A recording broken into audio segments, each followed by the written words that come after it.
L'ONU en action, un programme de la télévision des Nations Unies. Les rues encombrées de la capitale du Guatemala se trouvent juste en dessous d'un volcan et la violence est toujours bien évidemment présente dans l'esprit des gens. Les gardes de sécurité se tiennent devant les magasins de vêtements, les confiseries et dans les autobus.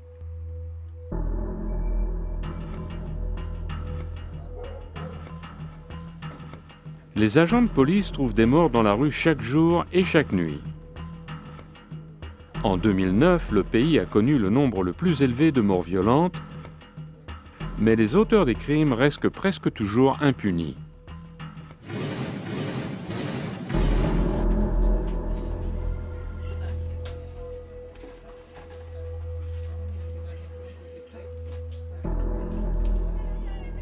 Ce suspect a été appréhendé, mais c'est une exception, car 2% seulement des homicides sont suivis par une condamnation au Guatemala. Norma Cruz est une militante des droits de l'homme qui s'est assignée la mission personnelle de résister à cette culture de l'impunité. Elle enquête aujourd'hui sur la scène d'un meurtre pour aider à trouver des preuves qui auraient pu échapper à la police. Les preuves sur les scènes de meurtre ne sont pas préservées au Guatemala et les corps en sont retirés dans la plupart des cas. Ces feuilles ensanglantées gisent sur un chemin forestier où les corps de 3 sœurs entre 7 et 12 ans ont été trouvés. Leurs gorges ont été tranchées et la plus âgée a été violée. Notre pays va vraiment mal. J'en ai assez de vivre dans une société où n'importe qui peut prendre le pouvoir en faisant du mal aux autres. Norma Cruz décide d'aider la famille de ses filles en lançant des poursuites judiciaires, comme la loi le permet au Guatemala. Elle se rend au village pour aller à l'enterrement et pour consoler la maman.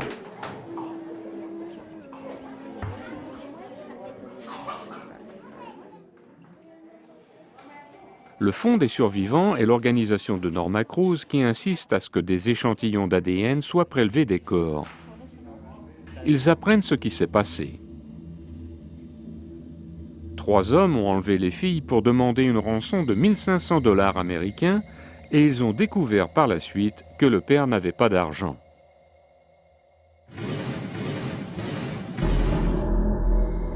Ils ont tué les filles à la machette. Les 3 hommes sont maintenant jugés pour leur meurtre et le viol. La plupart des enquêtes du Fonds des survivants sont au sujet de femmes qui ont été attaquées, que ce soit des cas de violence domestique, d'abus sexuels ou de meurtre, qui sont tous des cas courants ici. Norma Cruz ne peut plus se déplacer sans garde du corps. Les menaces contre elle représentent la corruption et la criminalité qui empoisonnent tous les niveaux de la société du Guatemala. Des réseaux criminels illégaux ont été montés dans les institutions, les ports, les aéroports, le bureau du procureur, la police, les cours de justice, etc. Carlos Castrezana dirige le Bureau contre l'impunité créé par les Nations Unies et le gouvernement du Guatemala. Ce bureau a pris le défi de dissoudre le rang retranché des criminels, dont les trafiquants de drogue tout-puissants, et fait pression pour qu'un remaniement radical du système judiciaire national soit adopté. Nous avons demandé des changements et nous voulons qu'une nouvelle loi puisse réformer la Cour suprême et les cours d'appel. Nous voulons nous assurer que les cours soient dirigées par les juges les plus qualifiés et les plus honnêtes, des juges au service du Guatemala, et non pas par des groupes de pression ou par l'une des parties prenantes à un procès. Carlos Castrezana pense que ceci sera difficile et prendra du temps. Mais, comme il l'explique, les Guatémaltèques ne connaîtront jamais la vraie démocratie si ces changements ne sont pas faits.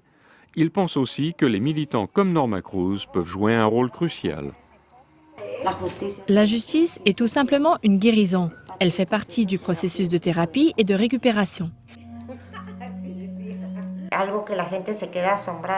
Mon optimisme étonne toujours tout le monde. Je parie vraiment que nous y arriverons. Et je dis, ce n'est pas avec un pas après l'autre, mais c'est avec un cas après l'autre que nous arriverons à changer cette réalité. y vamos a cambiar esta realidad.